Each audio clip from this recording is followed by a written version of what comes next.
ए सावित्रीबाई फुले या भारतातील पहिल्या शिक्षिका होत्या. यांचा जन्म 3 जानेवारी 1831 रोजी सातारा जिल्ह्यातील नायगाव येथे झाला. त्यांच्या वडिलांचे नाव खंडोजी नेमसे पाटील व आईचे नाव लक्ष्मीबाई असे होते. वयाच्या 9व्या वर्षी यांचा विवाह थोर समाजसुधारक ज्योतिबा फुले यांच्याशी झाला. त्या काळी स्त्रियांना शिक्षण घेणे महापाप मानले जाई.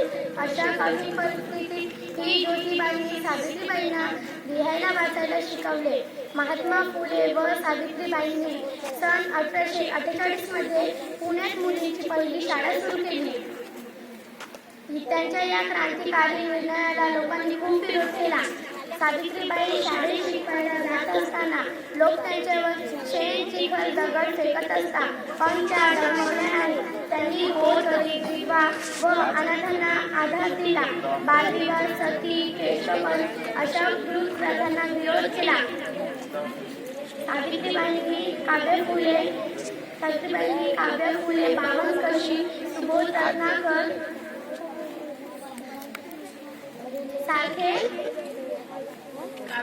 काव्यसंग्रह लिहून समाजवृत्ती केली.